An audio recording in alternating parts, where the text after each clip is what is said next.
I'll use a black magic marker. So just you're going to go over the hard copies of the whatever copies you got in the original production. Don't go over hard copies of what's been scanned in, because it's going to get to the point where it's so pixelated it's not going to look very legible.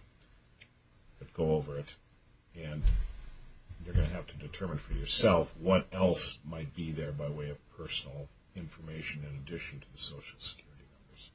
I did happen to notice that my calendar clerk did send out an order.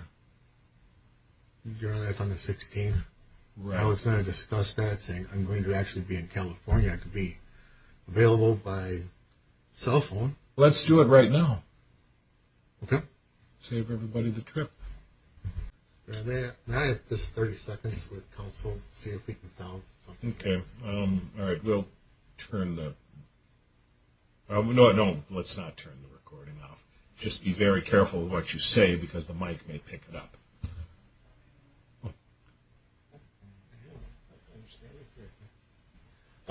Your Honor, we were discussing the matter, and that my route, what I believe would probably be as Sasaco County in the state, and going against a different entity in order to prove a fraudulent transfer, we would be in agreement to go ahead and dismiss the adversarial proceeding in its entirety with prejudice, with no attorney's costs being assigned to either side.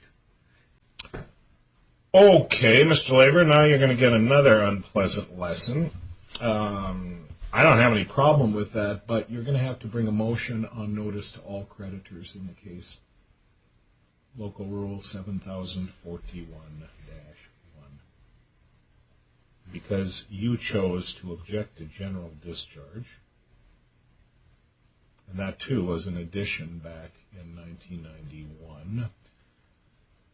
Suggested by a comment to Federal Rule 7041, and in recognition of the fact that an objection to discharge is awfully big ammunition, because you're seeking to deny a debtor in bankruptcy the full benefit of the bankruptcy filing, and the Federal Rules Committee expressed its concern about how that could be used for private benefit in the sense of extra leverage to extract private benefit for a particular objecting creditor. So as a result, our local rules carry through with the suggestion under the comment to the federal rules and say any private creditor who brings a Section 727A or D matter, objection or revocation of discharge proceeding, then has to seek court permission to dismiss it and has to give notice to all creditors. So if you wish to do that, that's fine with me.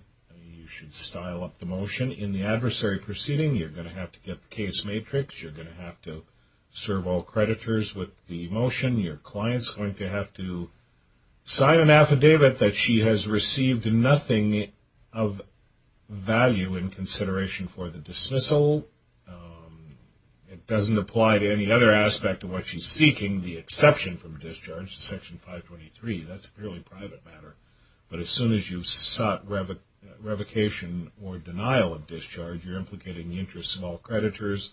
That rule is based upon the precept that they're entitled to know.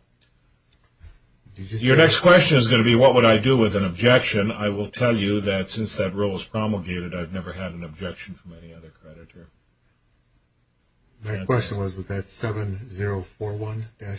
7041, yeah, -1, local rule. Then what I'll do is I'll grab a matrix and I'll write up an order with the court's permission. Right. Has to be set on for hearing. Be set on for hearing. All right.